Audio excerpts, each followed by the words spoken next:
Well, markets enjoyed or maybe endured a quiet week last week amid the Thanksgiving celebrations over in the United States, with volatility remaining pretty subdued across the board, though equities continued to gain ground, with the S&P 500 extending its winning run into a fourth straight week as the dollar continued to soften, notching its first back-to-back weekly losses since the middle of July. Traders hope that the sideways price action will come to something of an end this week as volumes and liquidity return to the financial markets and the end of the year rapidly approaches, but we do have a bit of a quieter data docket on deck this week, with most in the market beginning to think about month end and perhaps even starting to look forward to the next US jobs report in a couple of weeks' time.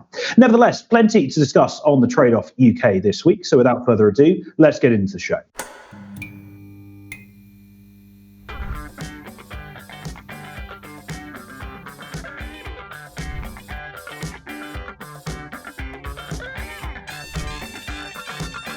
So plenty for us to discuss on the show this week. Before we get into that, my thanks must go to a good friend of both of us, Richard Matthews, for allowing me to steal the opening line of his weekly note for use in the introduction to the show this week. Let's bring in another of my good friends, Ryan Littlestone from Forex Live and Forex Analytics. Ryan, a very good afternoon to you, mate. It's nice to see that you made it safely back from foreign lands up in Burnley over the weekend, mate. Yeah, very much so. A trip to the good old up north. For some chips and gravy, and fortunately watch our team take 3 points in a bit of a smash and grab. So, yeah, bit of thievery for both sides, us for points and you other people's headlines. Exactly that. Let's hope that's the only thievery that we've got going on the show this week. I can promise that most of the ideas we're going to come up with in the next half an hour or so are indeed ours. So let's get into proceedings with Topical Thunder. So I want to talk about monetary policy to kick things off. Excuse me, that coffee is not going down particularly well, I don't think. It seems that policymakers are still banging the same drum when it comes to what they've been saying over the last 7 days or so. We have minutes from the November Fed meeting out last week, and they pretty much regurgitated what you would expect. Most members of the committee see upside risks to inflation. Many see downside risks to growth. Minutes from the October ECB meeting, again, pretty much as you would expect, saying that cuts are not in the baseline scenario, pointing to a higher for longer policy stance, and just flagging that there's more uncertainty around the outlook than when policymakers had their prior shindig in September. And of course, we've still got a lot of policymakers jumping in front of a mic at whatever opportunity they get to try and give us some pearls of wisdom. Bank of England Governor Andrew Bailey and his colleagues were in front of the Treasury Select Committee last week. Bailey saying that the market is putting too much weight on current economic data and trying to, again, push back on the idea of rate cuts, and I quote from the governor here, in the foreseeable future. Now, what I think is interesting, Ryan, is not necessarily what was said, because there wasn't really anything new out of what we got last week, but it's the fact that actually the market does, at long last, and I don't want to jinx things and tempt fate here, but it seems like the market might finally be listening to what these policymakers have to say, because there was a very modest but still significant hawkish repricing of some of the OIS curves last week, around about 5 basis points in the next 12 months of cuts priced out in the United States, similar in Europe. Here in the UK, the market's gone from pricing around 65 basis points worth of cuts over the next year to now pricing in about 45 basis points. So almost priced out a full rate cut there. And I think this is interesting because if we do start to see these moves continue, maybe, just maybe, that higher for longer message is finally being drummed into everyone's minds long enough for the market to actually price it. Yeah, and I think that message is going to be drummed in, particularly in the last central bank meetings of the year, which we're going to start getting in December. There's no reason for any of the central banks to change their rhetoric. The data, which we'll talk about shortly, supports that. And yeah, this is central banks. They're at the end of the hiking cycle. They can't let markets get too dovish. So we're going to see these little wiggles in different pricings, as each data point drops or any speaker pops up. I think the market is probably right. We had that little rush where the market got a bit dovish over the last couple of weeks. We get the out there banks like UBS calling for whatever it was, 370 basis points of cuts over the next year and a bit. So we get those extreme moves, but by and large, the wider market still thinking that, there are cuts coming. They're not coming yet. And now they're just sort of trying to pencil in when they will cut. And we're still towards the middle to latter part of 2024 and those expectations. So until that significantly changes, which I think is going to happen early in the new year, the central banks are just going to whistle the same tune. Indeed, yes. And the question of when and how many rate cuts might be delivered next year is something that I'm sure we will discuss at length. And I was also discussing with Mr. Weston this morning, and we've got plenty coming out on that in written form over the next couple of days. So keep an eye out for that. In any case, as you said, we have got a fair bit of data to get through. I think some of the PMIs were quite interesting last week, weren't they? Yeah, some signs of life coming in through the UK and Europe. They gave us the I should have left my Union Jack at home, unfortunately. I thought you were going to come in with a Union Jack bowler hat and tie and everything today, rosette and the lot. But no, that's way above you, isn't it, mate? Can't get too excited over there when us lot in the UK, when something good happens. Just got to keep it moderate, haven't we? But anyway, we got the latest look at the two main economic sectors, manufacturing and services.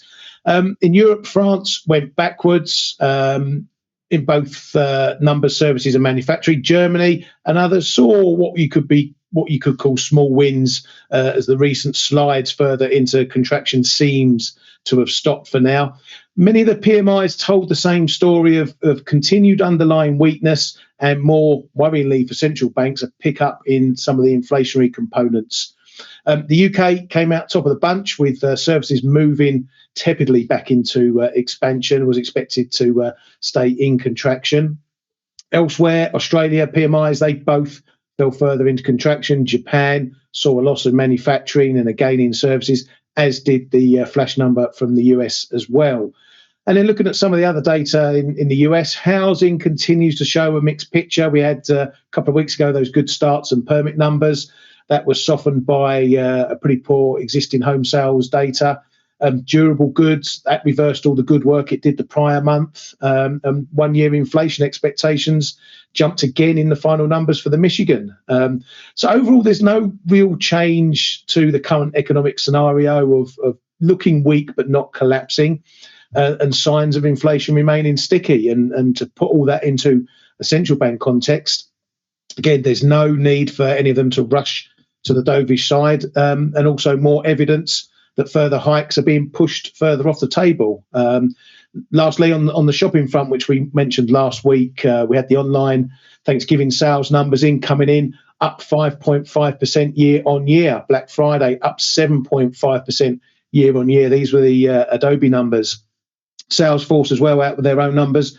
They saw slightly less strong Thanksgiving, only up 1% year on year, but Black Friday sales up 9% year on year. So the question here is whether the US consumer and consumers in general had a big sales splurge that's potentially going to lead to a collapse in spending in December, or whether they've still got money left in the pockets to continue buying through the rest of the holiday period.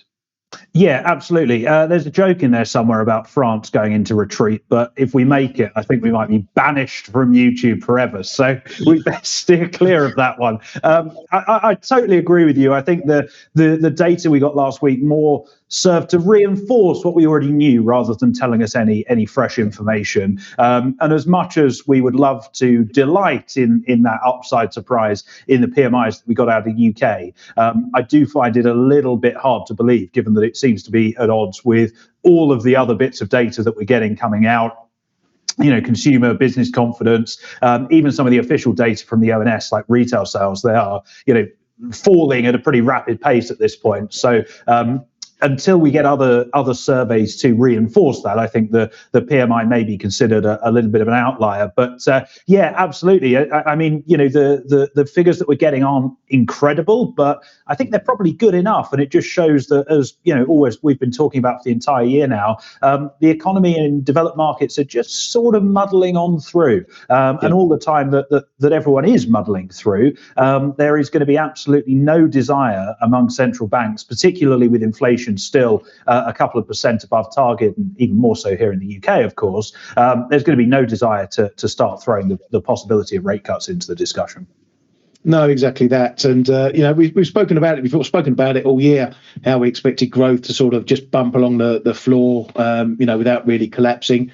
It is still a possibility that we see the data really, softening really hard if, as some of the central bankers have said, that the effects of all these rate hikes are yet to be felt. So it's still a possibility, but for now, technical recessions of minus 0.1, 0.2%. GDP isn't going to get them cutting extensively, shall we say? No, absolutely not. Right, I want to get on to the equity market because stocks are continuing to work pretty well. The bulls are going to be very, very happy indeed. And if anyone wants to give me a little yellow card for using the S word in my caption, then you are more than welcome to do so. Yellow, that's worthy of 2 yellows, I think, mate, this early. It's not even in December yet. Oh, man. Get VAR involved, whatever the symbol is. Right. That thing is a shambles. Right, where was I? Yes, the S&P last week, notching a 4th straight weekly gain. That is its best run since all the way back in June. And we continue to see the tech sector leading the way higher. The NASDAQ 100 trading north of 16,000 at its highest levels since January of 2022. Obviously, the relative calm and the rally that we're seeing at the longer end of the Treasury curve, which admittedly took a bit of a pause for breath last week, but that is continuing to allow the tech sector to outperform. And I really think we're in an environment now where there's actually a lot that still stacks up in favor of the equity market at this point. As we just discussed in the last segment there, the market is growing in certainty that the Fed had done, and the pricing of cuts is actually coming back a little bit to what you would say is a more reasonable level without causing too much of a tantrum in stocks. The data points to the economy kind of muddling through and sort of moving towards a soft landing, while if you look slightly at a more sort of bottom-up perspective, earnings do look like they've reached a trough as we move into the start of next year. And of course, geopolitical risk is dissipating as well. So a lot of favors starting to stack up in favor of the equity market. Of course, seasonality coming in as well. You do tend to see the market move higher in that post-Thanksgiving period. If you think about the way that institutional money tends to work, for those who aren't familiar with that, if you've got to Thanksgiving and you are an institutional equity fund for whatever, and you have made decent P&L on the year, you're going to be very, very unlikely to risk that P&L in the last 3 or 4 weeks of the year. You are merely going to take those gains, lock them in, and sit on your hands. So you are ending up with a market that is, from an institutional side, largely dominated by players who have probably underperformed their benchmark up to now, which is why they are still trading and why they are going to be trying to window dress their portfolios and buying into the equity market to chase those returns higher, which is why that seasonal phenomenon tends to play out. So, of course, there is still risk out there. We could get a hawkish surprise from Powell or the Fed or another central bank, or geopolitical risk could flare up once more. But for now, I think that we are looking pretty constructive between here and the end of the year. The path of least resistance, for me at least, continues to lead us higher. Yeah, it's looking that way. I'm going to talk about my topic, the end of month effect, that may just put a little bit of a wobble in. But I think one thing that, and funny enough, my colleague Dale Pinkett today mentioned that if you look at all these stock gains, it's still really led by the big seven, accounting for 80-90% of the gains we've seen. He mentioned that if you look at something like the S&P, I think it's the all-weighted index or something, it's actually still down on the year. So it's not wholesale one-way street in terms of which stocks are moving, but yeah, there's no reason for it to really go down. It is the path of least resistance. if we see gains into the early part of December, I think what you're talking about, profit taking, kicking in, is going to happen into the year end, closing off the books for that Christmas period. So that's when a bit of pressure may come in. But as you say, what happens with this next round of central banks could be the decider if they decide to give a little hawkish jump into the end of the year. But you're right, the trend is your friend for the moment. Pick your spots. Dips are pretty hard to come by though right now, but if you get a decent one and it's not a game changer, then perhaps you need to look at that for a buy into year end. Yeah, exactly that. Well, you spoke about year end. You're slightly jumping ahead there, mate. We haven't even got a month end yet. Come on. Well, you can never be behind in this game. You always got to be one step ahead and thinking two steps ahead as well. But by the time you get this video, we're going to be into the month end shenanigans, as we call it. It's something we have to deal with every month. Some months are bigger than others. Obviously, quarter end and half year end and year end, which we're going to have in December, are the big ones to watch out for. I mean, recently, the last few months, there's not been many strong signals for month end from the banks and their models. But this month, it looks like that's changed. So far, I've seen a couple of notes from the banks who have their various models predicting these month-end flows, and both point to strong US dollar selling due to the strong performance in stocks this month and indeed bonds, which will lead to significant rebalancing that needs to be done. So when you get this show, which will be on Tuesday, we will be trading in FX value date end of month, which is 2 days forward. So we'll be trading for settlement on the 30th month end. And so with such strong signals touted, you'll need to watch the clock, as there can be fixes sort of every hour, as well as the main fixes like the ECB fix at 1:10 GMT, and of course the London fix at 4 o'clock in the afternoon GMT. So for that one in particular, the London fix, watch the clock from about 30 minutes beforehand, because nowadays people tend to move a bit earlier. They need to spread it all out rather than do it in that sort of 2-minute window around the top of the hour. In the old days, that's what would happen, but now firms are a bit more dynamic. They don't want to forecast what they've got to do, and they tend to spread it out. Now, what these month-end flows can do, they can sometimes paint a bit of a false picture or push pairs out of sync with whatever the short-term trends is. So it's wise to match the moves off against what the main sentiment in the market is and what the main fundamentals are doing, because you want to look for those skews. If it pushes prices out, then that can give you a little bit of a decent opportunity to maybe fade some of those moves. So, for example, if we were expecting some really strong dollar selling, you get dollar yen pushing down through a big level, that 147 area, which I'm going to speak about. Significant drop, 200 pips or something like that. You've got to think, well, coming when it is month end might be a little bit of an overreaction, and then you might be able to look for a fade trade. Yes, absolutely. I think you've summed that up incredibly well there. The only thing that I would add is, two things actually. One is that those bank models that we all talk about, I mean, they are very much a finger in the air guesstimate of what may or may not happen. So do take those with a little bit of a pinch of salt if you see them. And the other thing is that you do tend to see these moves end up getting front run a little bit.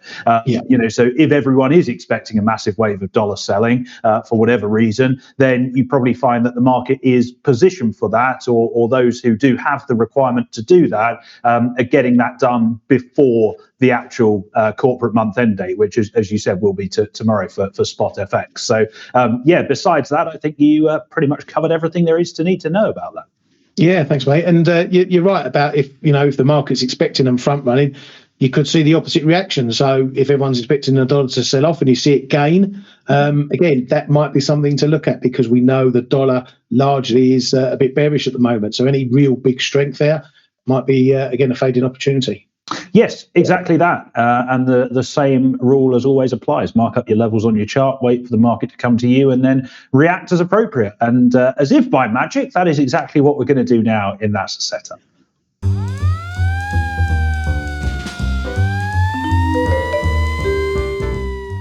It's almost like we script this show and practice and at least have half an idea of what we're on about. We should know by now what we're doing. If we don't, we've got no hope. Well, some would say we don't anyway, mate. Right, I want to start with gold this week because the yellow metal has started to shine a little bit as the new week gets underway. We're breaking to the upside of the prior highs, which came in around $2,010 an ounce. Obviously, that was the high that we saw in that geopolitically driven rally during most of October. We held on quite nicely to that big bunch of moving averages around 1935 last week and the week before, and that was, of course, the 38% retracement of the geopolitically driven rally that we saw, and that really has allowed the bulls to get a greater grip on gold and extend their gains to the upside. So we're north of $2,000 an ounce now, which is a key psychological level. We now look to 2025 and then 2050 to the upside, the latter of which being, if you zoom out to sort of the start of 2020 on a gold chart, it is a huge triple top there. We've tested that level 3 times and backed away pretty quickly each time. So it'll be interesting to see how price reacts if and when we get there. But it seems to me that gold is very much a dollar-driven story at the moment. As the dollar has continued to come lower, the yellow metal has continued to move higher. And unless we see a significant change in the direction of the greenback, as long as gold remains above $2,000-ish an ounce, it is one that I would be pretty happy to buy on dips with those 3 upside levels on the horizon as targets if that move were to pan out. Yeah, this was actually my play of the day last week. Well, it was, wasn't it? Week, yeah, second week running actually, and I was looking at shorts. And I actually got into some shorts 1998 and 2006, and I was watching it, and it was, as I mentioned, I think the strength of it, it was just bubbling and building and building. The dips weren't very shallow. I actually got out in the end and scratched it. It did have a little dip to 85s after that, but then boom, came in today, and it's trading through, stops a hit through that sort of 2009, 2010 area, and we've been off to the races since, and it's starting to support now at the break point, which is important technically. If you want to see a break, you want it then supported at that break point. And so we're seeing that. So the door is potentially open for a move up to those 2050s and that area that we saw, as you mentioned, those strong tops that we saw previously. So again, the trend is your friend in this one until it says otherwise. And we probably need a breakdown through that 1935 area to take a lot of the heat off. And until then yeah, longs looking the way forward. Absolutely. We're going very commodities heavy this week, mate, aren't we? First of all, go on. Yeah, I'm going to take a look at Brent Crude, and we've got another bum fight coming up among the OPEC and OPEC Plus lot. That's not doing much to support prices, and with these delayed OPEC meetings now due this week, there's little in the oil prices to suggest that anything coming from those guys is going to keep prices up. If they do something more bullish for oil via bigger production cuts or extending production cuts, that's the obviously big price risk this week. But then when you look at the various global data points, particularly manufacturing and the PMIs and some of the other hard data, there's still scant reasons why oil prices should rise based on the fundamentals. And now I'm looking at Brent, and technically it's still keeping the bearish bias why it's below that 50 fib of the June 2022 drop, and that's aided now by also being back below the 38.2. That keeps this bearish trend in play. The 100 4-hour moving average is also providing a bit of a roof for intraday players too, and all that means is that another move to the 71 lows and a potential break is a strong possibility. So for this week, unless we get something that's really uber bullish for oil, any decent rally I think is likely to run out of steam, and then we'll see it bleeding lower yet again. So on that basis, I'd favour the short side after digesting the news from these various meetings, and if we get a decent rally in oil. Yes, sorry, I thought there was more to come there, mate, but you'd finished up already. Always need to be ready. Always need to be ready, mate. You never know what I'm going to do.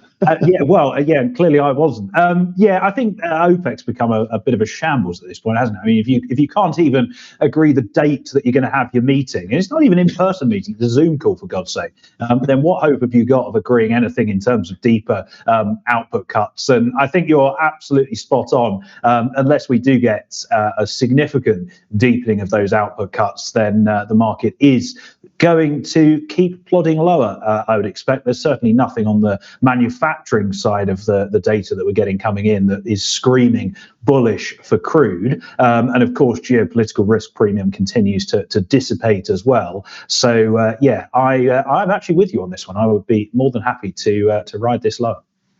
Oh, good. I don't know if I should be worried by that or comforted, but I would be afraid, mate. Be very afraid. Okay, then we better move on quickly. I was going to say, crude bulls watching the show have just burst into tears hearing that. Crude bears, sorry, watching the show. Right, we are going to move on to cable, because higher beta areas of the G10FX market have actually been the primary beneficiary of the dollar softness that we've seen in recent weeks. And the pound, or the sterling, as a certain Mr. Morrow likes to call it, has proved no exception to that. We were discussing last week how sterling cable continues to track risk assets and risk sentiment very, very closely, and so it proved once again last week. The S&P 500 notching a fourth straight weekly gain, and the pound ending the week as one of the best performing G10 currencies, of course, helped along by that upside surprise on the PMI data that we got last week. So all of that has taken us through some pretty important technical levels. We're above the 125 handle, we're above the 100-day moving average, and we're above, and importantly, all three of these are on a closing basis, the 50% retracement of the decline that we saw during the third quarter. So it looks like here, from a purely technical level, and I, as frequent viewers will know, I'm loath to trade purely off technicals. It does look like the momentum is with the bulls at the moment, and that is not really momentum that I would want to get in the way of. So I think 126.70, then 127.20 are the levels to watch to the upside here. And it's been forever since I said this, Ryan, but I think for now, at least, above the 125 handle, cable is probably a buy on dips rather than a sell on rallies. Oh, thank goodness I'm sitting down. I'd fall over with a shock of that. You turning bullish on the quid. But yeah, there's no denying it. And we've had a pretty positive week last week. We had obviously the autumn statement, which the market took pretty favourably. We had that PMI in services, which is the biggest sector in the UK, moving into expansion by surprise. So yeah, all of a sudden there's a bit of a tailwind for the pound at the moment, which was already moving higher, particularly against the dollar on the back of a weak dollar. So it's a bit of a double win for cable. As we know, though, it doesn't take much. The next bad data point or a couple of bad data points dropping, and this can turn around again, and we'll be back at 125 in a flash. But for now, yeah, the pound is looking a bit more favourable, even over the euro today. We're seeing the euro sterling dipping back down under the 87 handle, down around 86, 60, 50 area.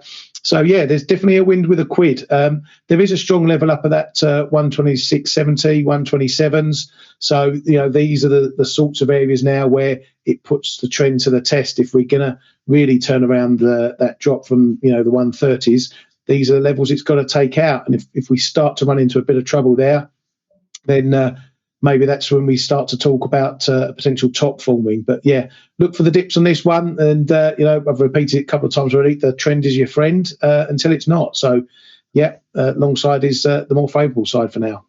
Absolutely. Yes, you're absolutely right. But let me make very clear, my being bullish sterling is not necessarily, and actually is not outright, my being bullish on the UK economy. They are two very, very different beasts. And I think, sadly, they're heading in two different directions at this point. But anyway, we can get into that in a future show, I am sure, because I want to give you plenty of time to get through the essay that you've written about dollar yen this week. Here he goes, moaning again about me being descriptive for the viewers. It's all about the viewers. I don't care what you think about it, but it's hopefully giving the viewers some good ideas. But yeah, dollar yen, the range has been confirmed. I looked at this pair last week because it did look like something was brewing. That was confirmed on Tuesday when we traded down to the big figure support at 147. That was a big area I was looking at. We got to a low of 147.15, and then we put in a pretty strong bounce back up to 149.76. However, we haven't been able to do better than that on the bounce. So we're still looking a bit more bearish at the moment, especially when we find sellers well ahead of that 150 level that has marked a bit of a range top as well. I suspect that's where we're going to see strong resistance coming in, as indeed we already are with that those highs around the 149.70s. Now, with the Bank of Japan's forecast of inflation pulling back in the latter part of the year, looking more and more like hope than reality, the pressure continues to build for a hawkish tilt from those guys. And although UEDA still maintains they are not yet seeing sustained inflation, even so, the market's anticipation for a turn is growing, and we might be nearing the point where yen pairs finally start to reverse. We know the trigger for the Bank of Japan will be inflation staying high and another round of big wage increases in the spring. So we also have a bit of a timeline on that too. And I think the moment is approaching where it's going to pay to start building shorts. But as always, timing is going to be key. If we see a dollar rally here into year end, I'm going to be looking at scaling into some shorts for a hold for a Bank of Japan turn. But as ever, the carry costs will have to be monitored as they can mount up pretty quickly. One other play to look at is maybe buying some out the money options and puts with a fairly long duration, just to build in some time as well. But again, the cost of those might start creeping high if the wider market is turning hawkish on the Bank of Japan too. So for dollar yen, I think we're in rally sell mode for the moment, but that doesn't mean it's going to be a straight line down. Shorts will be quick to take profits like they did in the 147 move last week, and also quick to fold if they go offside. So the strategy for shorting this pair will need to entail taking any quick partial profits when offered while keeping a course short. That way you can pay for the carry cost just by being a bit more dynamic with your position management, getting in and out, doing a bit of jobbing in between. But I'm getting the itch to start building a short position for the longer term in this one. Very good. I joke and I mock, but there's not really anything I can add to that, mate. You've done a sterling job. The only thing I may be tempted to be a little bit cautious of is, of course, we all came into 2023 going, the BOJ, they must tighten this year. They must come out of yield curve control. And now we're all going into 2024 saying exactly the same thing. So, maybe that view will become a little bit crowded again, but time will tell. And certainly I am fully with you on that one. I think the idea that the BOJ will tighten next year is a very, very solid one. And given some of the data we've had over the last few months, both in terms of inflation and wages, there is perhaps a better case for it to finally happen next year than there was this. But of course, we shall see how that one pans out. But before we do, let's get on to our plays of the day.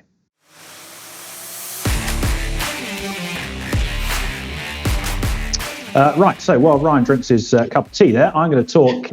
We're both going down under this week, but first of all, I'm going to have a look at the Aussie and the Kiwi dollars. This is actually something that I brought up last week, how the Aussie was on the verge of breaking above the 65 figure and how the Kiwi was on the verge of breaking above the 60 figure. Well, those levels have duly broken, and now we've got another opportunity to buy a break to the upside, this time in both. And I'm showing both here because they're pretty much moving in exactly the same direction for exactly the same reasons.